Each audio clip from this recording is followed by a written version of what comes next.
10h midi, Sud Radio Média, Valérie Expert, Gilles Gansman. Bonjour à toutes et à tous, bonjour Gilles. Bonjour Valérie. Bonjour Tugdual Denis. Bonjour Valérie, bonjour à tous. Merci d'être avec nous ce matin. Vous êtes directeur de la rédaction de Valeurs Actuelles et aujourd'hui en kiosque une nouvelle formule avec à la une comment Bruno Retailleau est devenu le patron de la droite avec un sondage exclusif. Et si c'était lui, on va parler dans un instant avec vous de cette nouvelle formule qui voit arriver des nouveaux chroniqueurs, dont Louis Sarkozy, à qui vous avez confié un billet, enfin une page. Exactement, un billet à la fin du journal. Alors, Ouais. je ne veux pas comparer ce qui n'est pas comparable, mais c'était plus ou moins l'espace qui était dévolu à Denis Tillinac en Pas son mal. temps, le regretté Denis, exactement, pas mal. Donc la pression est forte très sur les forte épaules pour de Louis, mais il a beaucoup de talent et beaucoup de culture. Pourquoi une nouvelle formule ? Écoutez, une nouvelle formule pour deux raisons. La première, évidemment, un peu évidente, esthétique, de remise au goût du jour sur la forme. Oui, je pense qu'on avait quand même très vraiment réussi. besoin. Maintenant, c'est une formule qui est beaucoup plus élégante, beaucoup plus aérienne aussi sur la couve comme à l'intérieur des pages. Puis après, sur le fond, qui est pas le moindre des sujets pour moi, je pense qu'on avait besoin vraiment de réaffirmer qui on était. Ouais. C'est-à-dire qu'on fait partie des médias. Ça peut arriver à vous, ça peut arriver à ceux du groupe Bolloré, qui sont caricaturés simplement parce qu'on a un discours un tout petit peu alternatif que celui de la moraline ambiante ou du politiquement correct. Et moi, j'en avais marre de la distorsion entre la qualité du contenu de Valeurs Actuelles que m'accordaient tous les lecteurs de bonne foi et les paresseux qui jugeaient Valeurs Actuelles sans l'ouvrir. Ouais. Et donc, c'est pour ça que j'ai choisi une nouvelle devise au journal, c'est la droite mérite le meilleur. Avant, c'était la droite qui s'assume. Je pense qu'aujourd'hui, il y a plus grand doute dans la société française de savoir qu'à Valeurs Actuelles, on est de droite. Donc la droite De droite ou d'extrême droite? c'est ça, justement, tout le hiatus, c'est ça qui m'énerve, si vous voulez, que moi, j'ai vraiment l'impression d'être un journal de droite libérale conservatrice. Extrême droite, ça voudrait dire un peu anti-parlementariste, ça voudrait dire que quelques personnes pourraient revendiquer de l'antisémitisme, du racisme. Je veux dire, on est à des années-lumière de tout ça. Et même, on a des positions sur le plan institutionnel, démocratique, qui sont évidemment tout à fait raisonnables. En revanche, on est un journal effectivement très engagé. Mais est-ce que de dire qu'il y a trop d'immigration en France, de dire que dans l'insécurité, il y a une part d'ensauvagement, et de dire que la société française se pose des questions existentielles pour son identité, c'est d'être d'extrême droite? Je crois pas du tout, parce que Mais si vous voulez, de Jordan Bardella et Édouard Philippe, les responsables Oui, mais politiques c'est se le posent ces discours du questions-là. Rassemblement national, ça. Non, c'est le discours de Bruno Retailleau. Tout ce que je viens de dire, Bruno Retailleau peut le dire. Tout ce que je viens de dire, Jordan Bardella peut le dire. Et tout ce que je viens de dire, je pense qu'Édouard Philippe le partagerait Cette aussi. nouvelle formule, ça veut dire qu'on oublie tout ce qu'a fait Geoffroy Lejeune? Alors écoutez, pas du tout, puisque j'ai été directeur adjoint de Geoffroy Lejeune pendant 6 ans et journaliste à ses côtés pendant 8 ans. Donc si vous voulez, si je commençais à effacer la moitié de ma vie professionnelle, je serais pas arrivé. Et par ailleurs, j'ai vécu avec Geoffroy des années absolument exceptionnelles. Quand il a été renvoyé, pas du tout de mon fait, par la direction ou l'actionnaire de Valeurs Actuelles, j'ai écrit un éditorial dans le journal immédiatement après pour dire que c'était un bouleversement absolument majeur, étant donné que Geoffroy était plus qu'une tête de gondole, c'était vraiment une incarnation incroyable pour ce journal. Il a métamorphosé ce journal, il lui a donné un impact qui était inégalé comparé à avant. Par ailleurs, je me permets de dire que c'est un copain, un ami, un pote, et que donc évidemment, au contraire, moi ce que j'essaye, c'est de sublimer ou de continuer d'optimiser l'héritage de Geoffroy. C'est-à-dire que Geoffroy, il a quand même fait sortir Valeurs Actuelles de la cave. Il a organisé des événements au Palais des Sports, il a réussi à rajeunir à la fois l'image, le contenu, les collaborateurs de Valeurs Actuelles, et c'est dans cette ligne-là que je m'inscris aussi. Une auditrice dit Gilles Le Gaucho, quand on ne pense pas comme eux, on est d'extrême droite. Ah non, pas du tout, c'est une question. Non, je pose les questions. On pose des questions, mais c'est une question qui revient. Cette question que vous posez, c'est une question qui est effectivement, j'allais dire, au fondement de ma réflexion sur cette nouvelle formule. C'est ça, c'est que Valeurs Actuelles, c'est... Bon alors, il y a le réalisateur qui nous fait des grands signes, parce qu'il y a le zapping, on va en reparler dans un instant. Le zapping. Sud Radio Média, l'instant zapping. Vous m'oublierez, moi non. C'est avec ces mots que Catherine Laborde faisait ses adieux aux téléspectateurs le 1er janvier 2017. Je pense qu'elle se trompait, qu'on va pas l'oublier. On a appris hier donc la mort de la présentatrice du bulletin météo tant aimée des Français. Hier, sa sœur Françoise Laborde lui rendait hommage dans le Trésor de TF1 en décrivant une belle personne qu'était Catherine Laborde. Catherine, c'était à la fois une femme élégante et douce, quoi. Mais en même temps, c'était un caractère fort. C'était quelqu'un qui savait ce qu'elle voulait. C'était une femme extrêmement cultivée, qui passait son temps à bouquiner, à aller dans les bibliothèques, aller dans les musées, aller au théâtre, aller au spectacle. Donc je crois que le souvenir qu'il faut garder d'elle, c'est à la fois sa douceur et sa gentillesse, mais aussi une sorte de force d'âme et de caractère, quoi. Parce que c'est quelqu'un qui savait ce qu'elle voulait aussi. C'était pas juste un petit être fragile, c'était aussi quelqu'un d'extrêmement déterminé. Et elle l'a montré dans sa maladie jusqu'au bout. À l'heure où l'on parle immigration et expulsion en France, évidemment l'exemple de Donald Trump fait réfléchir, mais il faut dire que la méthode est plutôt expéditive, comme le constataient les équipes de Quotidien.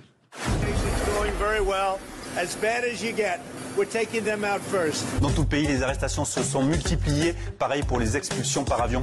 Et pour preuve, la Maison-Blanche a donc publié ces photos hallucinantes ce week-end, diffusées en boucle sur tous les networks américains, où l'on voit des personnes menottées et enchaînées entrer dans des avions militaires. La nouvelle porte-parole de Donald Trump avait donc un message à faire passer aux futurs migrants tentés d'entrer illégalement aux États-Unis. You will be returned home, you will be arrested, you will be prosecuted, do not come. Et il va falloir s'habituer à ce genre d'image, car l'administration Trump a décidé de tout documenter pour faire la promotion de son action. Si vous êtes illégal, vous serez arrêté, c'est ce qu'elle dit, et vous serez renvoyé chez vous. Merci de ne pas revenir. Trump, vous avez un correspondant aux États-Unis. Je pensais qu'il aurait fait la une, moi, de Valeurs Actuelles. Ah, écoutez, il a fait la une de Valeurs Actuelles il y a 2 semaines. La révolution Trump, donc c'était quand même pas si vieux. Et on avait fait une une sur Trump quelques semaines auparavant. Valeurs Actuelles a été le premier journal à publier une interview, le premier journal français à publier une interview de Donald Trump. Elle a été faite par quelqu'un que vous connaissez bien, André je pense, Berkoff. puisqu'il s'appelle André Berkoff. Absolument. Et sinon, vous avez un correspondant qui va suivre un peu ce qui se passe aux États-Unis. Oui, on a un correspondant sur place, effectivement, qui travaille pour d'autres médias, pour être tout à fait honnête. Et puis on a un excellent rédacteur en chef des pages Monde qui s'appelle Maria Descraffré et qui suit ça de très près. Évidemment, moi, si vous voulez, je reprends un peu ce qu'a dit François Fillon l'autre jour sur les réseaux sociaux. Je sais pas si vous aviez vu ce texte. Ce qui est intéressant dans l'élection de Donald Trump, pour moi, c'est ni le Messie ni Hitler.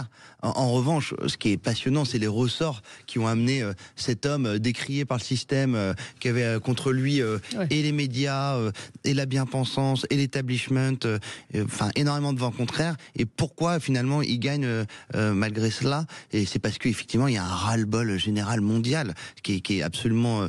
moi je trouve d'une certaine manière sublime à observer des populations contre les vieilles recettes, contre les gens qui ont toujours pris les décisions et toujours pris les mauvaises décisions, contre l'absence de bon sens. Et c'est ça un peu les ressorts de l'élection de Donald Alors Trump. le prochain son, je l'ai choisi pour vous, Tuc Dual-Duni, parce que je voudrais avoir votre regard.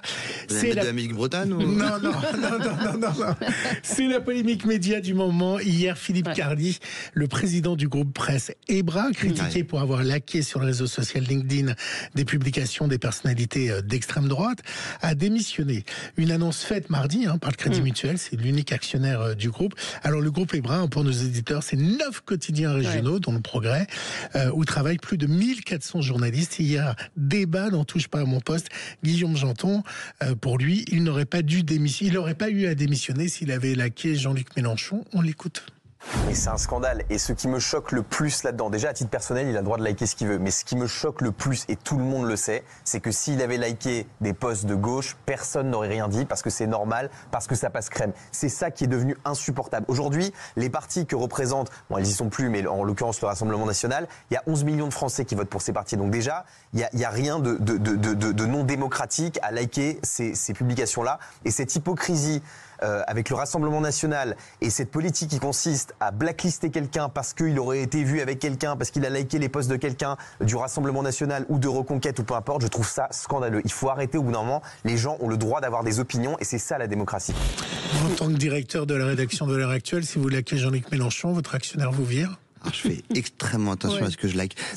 Non, mais il y a deux choses. C'est-à-dire, est-ce qu'un directeur de la rédaction, moi j'ai discuté avec des gens, effectivement, est-ce qu'un directeur de la rédaction ou un patron de presse doit liker et afficher ainsi ses opinions politiques? Mais vous savez, on sait pas. Enfin, alors, vraiment plusieurs choses, mais je trouve cette histoire pathétique. Pathétique. Est-ce qu'il like pour quelque part pouvoir garder ça comme un espèce de signet. Il a dit j'ai été maladroit dans ma gestion des réseaux. C'est-à-dire pour pouvoir après retrouver les publications qu'il a likées plus facilement. Et puis surtout, effectivement, Guillaume Janton a tout à fait raison. Il aurait liké un post de Raphaël Glucksmann, personne l'aurait enquiquiné. Mais moi, ce que je déteste, en fait, si vous voulez, dans cette société, c'est cette police de la vie privée des gens. C'est-à-dire que un des journalistes qui like un post pour peut y avoir 1000 raisons. Quelqu'un qui va à un enterrement. Le Monde s'est fait la spécialité, le journal Le Monde s'est fait la spécialité de faire la police funéraire et de voir qui va à l'enterrement de qui pour en tirer des conclusions politiques, alors que la vie est ainsi faite que parfois un homme de gauche peut avoir croisé quelqu'un de droite et aller à son enterrement, parce qu'il y a peut-être quelque chose il y a rien de plus respectable que les disparitions. Et je suis désolé, pour moi, on est un peu dans cette espèce de logique-là où on vient absolument contrôler tel Big Brother ce que font les gens, alors que ce qui compte, au fond, c'est les unes des journaux du groupe Ebra. C'est la manière dont les hommes de politique ou les femmes politiques de gauche ou de droite sont reçus dans ces publications-là. Est-ce que c'est comment lui dirige ses hommes? Et comment lui dirige ses hommes? Est-ce qu'il a un bon... Enfin, il est directeur général, voilà. Est-ce qu'il est sympa avec les stagiaires? Est-ce qu'il a une politique salariale Et puis, on rappelle qu'il y avait un journaliste d'un de ses quotidiens qui était allé à République danser et célébrer une bouteille de champagne à la main la mort de Jean-Marie Le Pen. Je crois que c'était quelqu'un de Mediapart, effectivement. Mais je crois que c'était aussi, j'ai entendu ce matin, quelqu'un des bras aussi. Et puis il y a eu Mathieu Pigasse qui a assumé son combat contre l'extrême droite. Il est propriétaire du Monde. Alors ça, c'était incroyable. L'interview de Mathieu Pigasse dans Libération, disant que son objectif désormais c'était de lutter contre l'extrême droite. Mais vous imaginez la même interview de Vincent Bolloré dans Le Figaro ou dans Valeurs Actuelles, disant mon but c'est de lutter contre l'extrême gauche en France. Des gens hurleraient, évidemment. On va en reparler nous dans les débats tout à l'heure. Et puis, pour votre plus grand désespoir, je finis toujours en musique. Alors c'est pas de la musique bretonne. Si j'avais su, je vous aurais mis un petit peu de bignou. Mais Valérie, je vous ai indiqué que de temps en temps, je vous ferai découvrir les candidats de l'Eurovision. Et oui. Dont les pays commencent un peu à dévoiler leurs participants. Après le Luxembourg, qui chantait en français, direction la Belgique avec le Manouf. Le Manouf qui chante Fille à papa. Et c'est en français.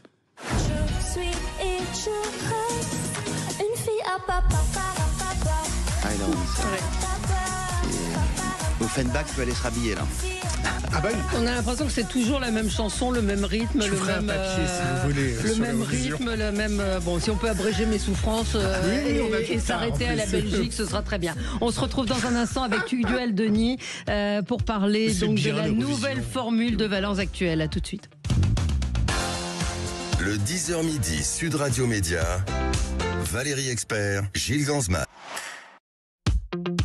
Sud Radio Média, l'invité du jour. L'invité du jour, c'est Tugdual Denis, directeur de la rédaction de Valeurs Actuelles, avec une nouvelle formule aujourd'hui en kiosque, avec Bruno Retailleau en une, et si c'était lui, avec donc cet éditorial, la droite mérite le meilleur, nouvelle formule, nouvelles ambitions, mais valeurs identiques. Pas évident aujourd'hui d'affirmer, de dire la droite, parlons-en, nous sommes de droite, nous le vivons à la fois comme une fierté et une mission.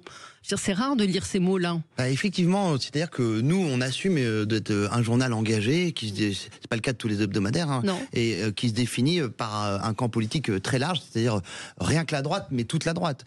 Comme je l'ai dit dans cet éditorial, la mission de Valeurs Actuelles, c'est de challenger, pour parler un bon français, de Jordan Bardella à Édouard Philippe, en passant par Marion Maréchal, Marine Le Pen évidemment, Éric Zemmour ou qui sais-je, ces personnalités-là sur ce qu'est la droite, ce que doit être la droite, sur ce que doit contenir la droite.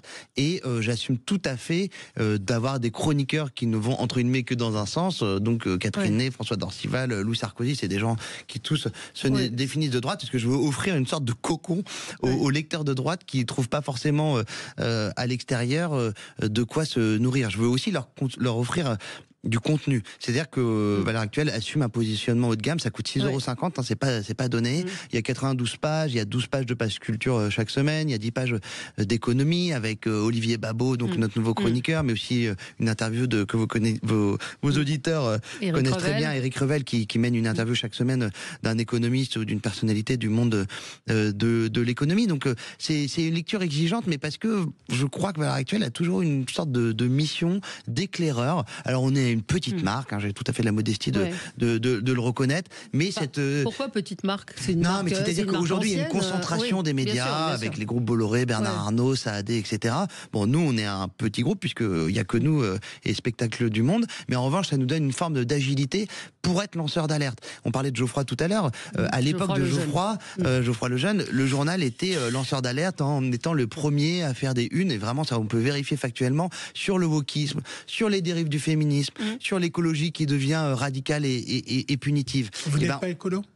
Alors, en tout cas, pas de cette écologie-là, pas de cette écologie punitive, privative, qui essaye jamais de faciliter la vie des gens, mais juste de les culpabiliser. Et ça, c'est clair qu'on n'est pas de ce camp-là. Mais vous pensez que le climat est... Oui, non, mais je pense que le climat est un sujet majeur. Je pense que le climat est un sujet majeur, mais je pense que les écologistes actuels, l'écologie politique française, sont les plus mauvais porte-parole du climat. Pour reprendre ce qu'avait dit Jordan Bardella dans un débat au Palais des Sports, il faudrait moins de Sandrine Rousseau et plus d'Hugo Clément, par exemple. Même si je peux avoir certains désaccords avec Hugo Clément, mais que par ailleurs, je trouve un garçon très sympathique. Qui était venu à un débat il était venu au Palais des Sports débattre courageusement avec Jordan Bardella sur la cause animale, et c'était passionnant.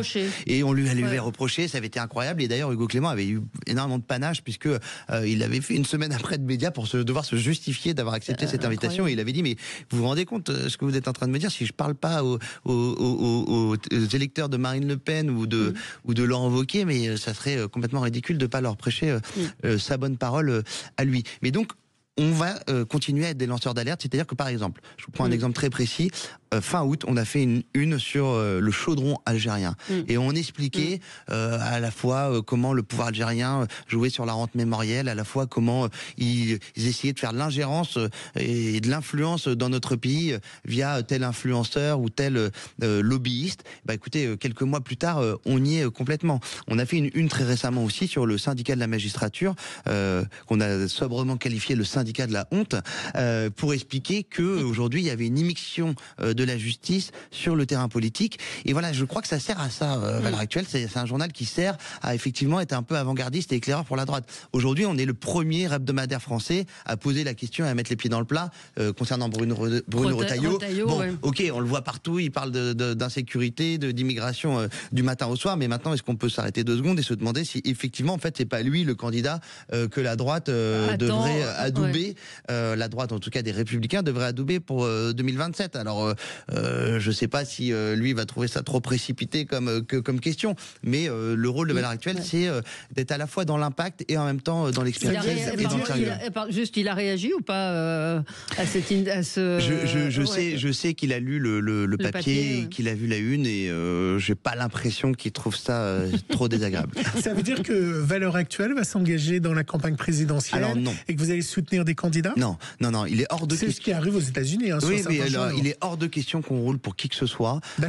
Aujourd'hui, c'est Bruno Retailleau à la une. Demain, ça sera Marine Le Pen. Moi, mon but, c'est que je considère qu'on a des journalistes vraiment de qualité au sein du journal, de tous âges et de tous horizons d'ailleurs. Et mon but, c'est que ces journalistes, harcèlent entre guillemets les incarnations de la droite pour leur faire rendre le meilleur, les meilleures valeurs, le meilleur traitement, le meilleur des programmes économiques. Donc on ne soutiendra personne, pas plus Bruno Retailleau que Marine Le Pen ou Édouard Philippe. Quand vous le mettez en une, d'une certaine manière, vous le propulsez. Oui, mais chère Valérie, effectivement, cette une, elle est assez flatteuse pour Bruno Retailleau, mais il y a 2 semaines ou 3 semaines, je faisais une sur Marine Le Pen, j'ai fait une sur Éric Zemmour en début d'année 2025. Je pense que ça faisait très longtemps qu'il n'y avait pas un hebdomadaire français qui avait fait une sur Éric Zemmour, et vous verrez que bientôt on a une sur Jordan Bardella qui arrive. Il n'y aura jamais de une sur la gauche? Si, alors évidemment, on a toujours fait des unes sur la gauche. Alors après, moi, je connais ce drame, et on en parlait pendant la pub, de cette polarisation du débat public insupportable. Je rêverais d'avoir des grandes interviews de Jean-Luc Mélenchon, d'Alexis Corbière, de Yannick Jadot, de qui sais-je. Et évidemment, et en plus, c'est des gens avec qui on discute quand même dans des cafés, en privé, etc. Ils ont peur, ils disent pas que c'est inintéressant, mais ils ont peur des sectes dans lesquelles ils évoluent. Mais je me souviens aussi d'une interview du président de la République, bien sûr, Valeurs Actuelles qui avait aussi. Oui, non, bon, honnêtement, on a quand même des rapports tout à fait professionnels avec l'Élysée. Mais ça avait fait réagir en disant il n'a pas à s'exprimer dans ce journal. Il faut accorder à Emmanuel Macron quand même d'être capable effectivement de ne pas être censuré ou impressionné par le candidaton, puisqu'il est capable de donner une interview à Valeurs Actuelles, mais aussi à McFly et Carlito, et donc à chaque fois il refuse la confrontation. Pourquoi par exemple pourquoi une Sandrine Rousseau viendrait pas discuter avec vous de l'écologie? Mais parce que je crois qu'on a vraiment perdu le sens de la disputation dans ce pays, du débat au sens noble du terme, et que c'est une sorte de communautarisation du débat public. C'est-à-dire que chacun et la droite, et j'alerte la droite sur le risque d'entre-soi. C'est-à-dire que là, on a recruté Louis Sarkozy comme nouveau chroniqueur. Je peux vous dire, ça fait jaser. Alors, il y a plein de gens qui me félicitent, qui me disent c'est un bon coup, d'autres qui disent qu'ils l'adorent, etc. Mais je vois aussi toute un pan des internautes, des tweetos qui lui tombent dessus parce qu'il a mauvais nom de famille, parce qu'il n'est pas 100% raccord avec les idées de la droite ultra-conservatrice ou conservatrice. Mais attendez, mais on peut boire un verre d'eau, respirer calmement et discuter entre gens de droite. Évidemment qu'Édouard Philippe pense pas la même chose que Jordan Bardella et que Louis Sarkozy, mais parlons-en tous ensemble. Mais en même temps, les choses ont beaucoup changé. Alors on l'a évoqué effectivement en antenne, où je disais que moi sur LCI, je recevais François Dorcival, mais aussi des gens de l'Humanité, Sharp de Charlie Hebdo, Yvan Rioufol, tous ces gens-là discutaient, débattaient, et il n'y avait pas cette polarisation, je viens pas si machin est là, etc. Bien sûr, Patrick Buisson et Jean-Luc Mélenchon à l'époque sur LCI, Arnaud Champ-Premier Trigano, qui était un conseiller de Jean-Luc Mélenchon avec François Dorcival. Écoutez, je vois ça, bravo. Moi, je suis devenu journaliste parce que j'ai dévoré le journalisme. Non, mais c'est vrai qu'il y avait un autre rapport à la politique, un autre rapport au débat, et ce qui est nouveau aujourd'hui, c'est que c'est vrai qu'il y avait une domination quand même des médias dits de gauche. Quand on était journaliste, on était forcément de gauche. Aujourd'hui, c'est un petit peu différent quand même. Il y a des nouvelles voix qui... Aujourd'hui, c'est un petit peu différent, mais je me méfie beaucoup de cette espèce de bruit de fond que j'entends dans les milieux de droite, de dire que ça y est, la bataille culturelle est gagnée parce qu'il y a 3 journalistes de droite qui passent à la télé, et que effectivement, il y a eu cette espèce de tremblement de terre de l'émission de Vincent Bolloré dans les médias, qui est un basculement culturel tout à fait considérable. Moi, je dis toujours que pour moi, Vincent Bolloré, c'est Robert Hersan, mais sous stéroïdes. C'est-à-dire que c'est vraiment avec les moyens de l'époque, les médiums de l'époque, il fait un bien fou pour le rééquilibrage du débat public. Mais pour autant, ce que je veux dire par là, faut pas croire que c'est facile d'être journaliste de droite dans ce pays. Non. Combien de journalistes de droite gagnent des prix de journalistes qui sont distribués par la profession, et combien de films de longs métrages de droite où ayant une espèce de trame de droite sortent au cinéma chaque année, et combien de pubs à la télévision vous donnent l'impression que c'est des pubs un peu de droite. Non, la réalité, c'est que le combat culturel, il est loin d'être équilibré, et que la droite, elle s'y attelle, et avec beaucoup de talent. Je pense à Geoffroy Lejeune, à Louis Dragnel, à Eugénie Bastier. Il y a plein de gens excellents aujourd'hui qui permettent ce rééquilibrage, mais pour autant, il ne faut pas se reposer sur nos lauriers. Alors, comment vous expliquez que il y a beaucoup de gens qui veulent, on va encore dire que je suis de gauche, mais je ne suis pas de gauche. En fait, j'essaye de vous contredire et de vous comprendre. De faire l'avocat du diable, vous avez raison. Voilà, c'est mon boulot de journaliste, mais et puis il n'y a pas de honte ni d'être de gauche ni d'être de droite. Non, ce que je voulais vous dire, comment vous expliquez que Radio France soit la première radio de France, alors qu'on a l'impression que la France est de droite, mais pourtant les Français écoutent en majorité et en forte majorité Radio France. Puisqu'on parle de médias, comment vous expliquez ce sens contraire? Je vais évacuer assez rapidement l'aspect technique, mais qui, selon moi, a quand même de l'importance, c'est qu'ils n'ont pas de pub. Donc, effectivement, c'est quand même agréable quand vous êtes en train de prendre votre café le matin sur France Inter, de pas avoir des tunnels de pub qui sont évidemment nécessaires pour les radios privées. Après, je pense qu'il y a tout simplement une stratégie de contenu chez eux. Je veux dire, c'est qualitatif. Faut pas se leurrer. La matinale de France Inter, il y a des bons journalistes, des bons intervieweurs.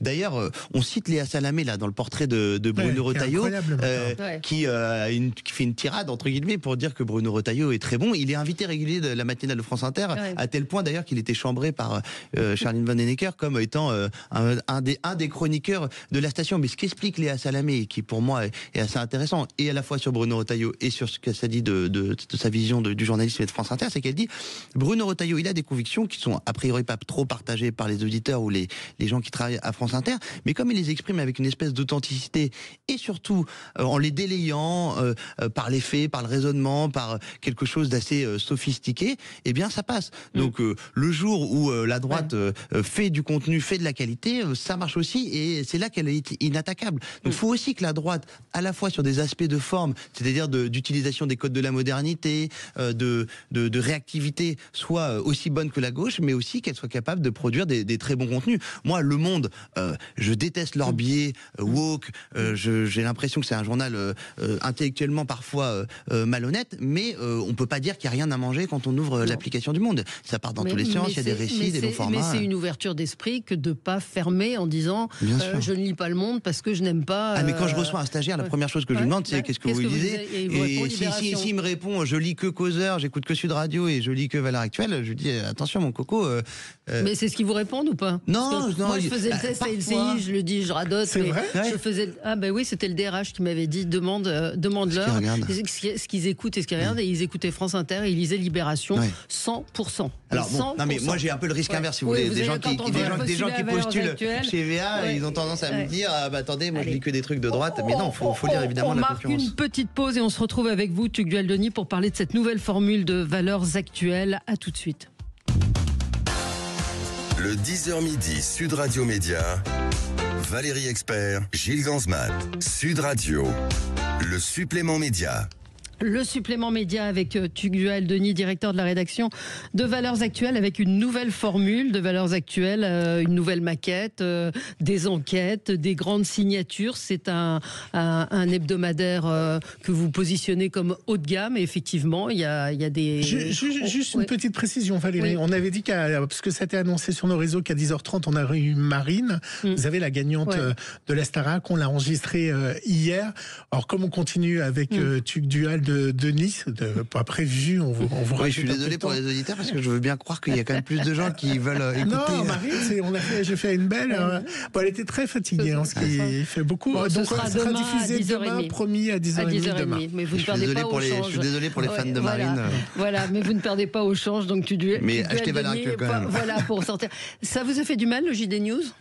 Écoutez, le JD News, effectivement, c'est un concurrent, mais l'année dernière, pour vous raconter un peu ma vie perso, j'ai fait une petite formation à HEC parce que j'ai fait une fac de philo, moi, à la base, donc je connais un peu rien en finance, en marketing, etc. Bon, au bout d'1 minute 30, on vous apprend que le business, c'est la concurrence, quoi. Je veux dire, même si vous créez quelque chose qui n'existe pas, 3 mois plus tard, il y a quelqu'un qui va se dire, ça marche. Voilà. Donc, c'est tout à fait normal. Après, j'entretiens des bonnes relations avec énormément de gens dans le groupe Bolloré, de Serge Nedjar à Vincent Bolloré lui-même, en passant par Arnaud de Puyfontaine, qui, je pense, on peut dire, est un ami. Donc, si vous voulez les voir lancer un produit, j'ai plutôt envie de les encourager. Et par ailleurs, je pense honnêtement, fondamentalement, qu'on est assez complémentaires. Moi, je vois dans le JD News quelque chose d'assez grand public. Ça coûte 2,20 €, c'est une pagination un peu plus réduite. Si on était en télé, on dirait qu'ils font des choses un peu concernantes. Là où Valeurs Actuelles, effectivement, c'est 6,50 €, 92 pages, et avec effectivement des contenus un peu différents, un peu plus des longs formats, etc., que le JD News. Mais pareil, en plus, le JD News est dirigé par quelqu'un que j'adore, qui s'appelle Louis Dragnel, qui, figurez-vous, je vous raconte vraiment ma vie ce matin, mais vient au week-end chez moi dans la Sarthe cette semaine. Enfin bref, c'est un énorme copain. Donc moi, leur interview de Marine Le Pen, par exemple, était incroyable. Ils ont fait une interview de Marine Le Pen suite au décès de son père, où elle dit je ne pardonnerai jamais, etc. Voilà, il y a Philippe de Villiers, il écrit des trucs super aussi. L'anomalie de ce pays, chère Valérie, c'est le nombre d'hebdomadaires de gauche comparé aux électeurs de gauche. Il n'y a pas assez de journaux de droite et il en faut encore plus. Et justement, est-ce que c'est compliqué d'avoir des annonceurs ? Est-ce qu'il y a des annonceurs qui ne veulent pas annoncer chez vous ? Bien sûr. Parce que vous êtes un journal de droite ? Oui, bien sûr. Un journal de droite avec une réputation qui est au-delà de la droite. Quels sont les grands annonceurs qui acceptent d'être dans Valeurs Actuelles ? En fait, on a des problèmes, si vous voulez, avec les régies publicitaires chez qui les annonceurs confient leur plan média. Et en général, ça va de soi, entre guillemets, pour ces grands annonceurs qui veulent surtout prendre le moins de risques. Mais je veux dire, ils veulent ni aller dans des journaux étiquetés trop à gauche, ni des journaux étiquetés trop à droite, parce que aujourd'hui, voilà. Et des grandes marques comme McDo ou autres. Alors après, on a parfois des pubs Vuitton, on a des pubs Volvo, on a des pubs de grands annonceurs. Mais ce qui est sûr, c'est que si vous voulez savoir le fond de ma pensée, la stratégie publicitaire que doit développer Valeurs Actuelles, c'est d'aller voir des patrons de boîtes qui font entre 50 millions d'euros et 200 millions d'euros de chiffre d'affaires, qui sont sensibles à notre travail et qui ont envie de communiquer et qui ont envie aussi un peu de nous soutenir. Je pense que c'est clair qu'il faut assumer ce côté affinitaire. Ça ne veut pas dire juste des associations ou que sais-je, mais des marques atteignables là-dessus. Et des marques d'État comme la SNCF Ah non, rien du tout. Rien du tout. Non, rien du tout. C'est qui va mais on a un budget pub, je vais être très transparent avec vous. On fait 12 millions d'euros de chiffre d'affaires par an, on a un budget pub de 800 000 euros. C'est proportionnellement à d'autres marques avec des diffusions bien moindres que la nôtre, c'est très peu. Mais c'est donc il y a un vrai souci quand même pour eux d'annoncer. Mais vous savez, Valeurs Actuelles, alors là c'est moins le cas, je dois avouer, mais Valeurs Actuelles a été bénéficiaire avec dans l'histoire avec déjà un budget pub rikiki. Donc nous, heureusement, on a des lecteurs qui nous soutiennent, on a plein d'abonnés, on a même des gens qui nous font des dons. Donc comment ? Vous tirez à combien d'exemplaires ? La diffusion, la moyenne de la diffusion 2024 était de 96 000 exemplaires. Et là-dedans, il y a beaucoup d'abonnements. Il y a beaucoup d'abonnements. Il y a des ventes en kiosque qui se sont. Alors des abonnements, c'est difficile. Hein, on a perdu ces dernières années. Ah bon ? Vous mettez pas de radio réveil ? C'est-à-dire ? Bah, tu sais, vous avez un radio réveil si vous vous abonnez aux cadeaux. Oui, non, mais il en faut plus pour les gens aujourd'hui. C'est vrai que voilà, c'est un produit cher, les gens n'ont pas le temps, etc. Mais en revanche, heureusement, on est en progression sur certains secteurs. Par exemple, on a la plus grosse chaîne YouTube de la presse française hebdomadaire qui s'appelle VA+, 453 000 abonnés. C'est quand même énorme. Et avec des vidéos qui font régulièrement plus de 100 000, 200 000, 300 000 vues, menées de main de maître par un jeune garçon qui s'appelle Antoine You et fondé par un garçon talentueux qui s'appelait Baudouin Wisselman. Et voilà, on a plein de formats. Ils font des reportages, des grands entretiens. Je vous annonce ici en exclusivité qu'il y aura d'ailleurs bientôt un grand entretien avec Louis Sarkozy qui pourra ainsi répondre à ses fans et à ses détracteurs. Voilà, mais donc on a une application qu'on a sortie l'année dernière. Il y a une appli, voilà. Une appli avec des produits, des articles dédiés au web. Bien sûr. Donc Geoffroy avait lancé le chantier de l'application il y a 1 an et demi. Elle a mis beaucoup de temps à éclore, mais enfin, elle est en ligne depuis quelques semaines. Et évidemment qu'on a énormément de contenus qui sont 100% web. Et de toute façon, moi je suis un amoureux du papier, mais j'ai bien conscience que l'avenir, la nécessité pour Valeurs Actuelles, c'est de réussir sa transformation numérique. Il y aura toujours une version papier, je rassure tout le monde, parce que c'est à la fois une vitrine et un produit qui pour certaines personnes est très important. Mais moi, ce qui me rassure, c'est que quand je prends le métro, que je me balade dans la rue, je vois que tout le monde est sur son téléphone et que donc dans ce téléphone, il y a des kiosques. Oui, mais je vois par exemple le groupe Monoprix vient de décider de supprimer tous ses rayons presse. Il y a plus de presse du tout. Ça, c'est très triste. Et puis chaque année, des kiosques ferment en France. Mais des kiosques ferment en France, mais des kiosques poussent dans les poches des pantalons. C'est pas pareil. C'est pas pareil. Mais ce qui compte, c'est que la soif d'information soit toujours là, la curiosité, qu'on trouve une manière de mettre en forme sur le digital des longs formats, parce que en tout cas, moi, ça m'arrive de lire des grands formats du Figaro sur mon téléphone, et comme c'est bien mis en page, c'est très agréable. Votre lectorat, c'est un lectorat âgé, plutôt âgé ? Alors, en fait, c'est assez marrant parce que c'est très compartimenté. C'est-à-dire que le print, c'est assez âgé et de catégorie socio-professionnelle vraiment très supérieure. Et puis, on rajeunit et on se diversifie sur le plan sociologique à mesure qu'on glisse vers le web. Et sur YouTube, c'est très jeune.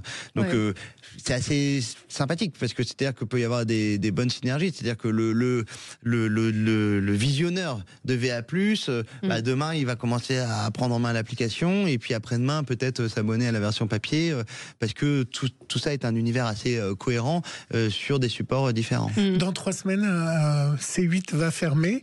Est-ce que vous avez imaginé faire une grande enquête sur la fermeture de C8 et quel est votre regard sur Alors c'est une très bonne idée d'enquête. En revanche, je vous la fais. Non, mais avec plaisir.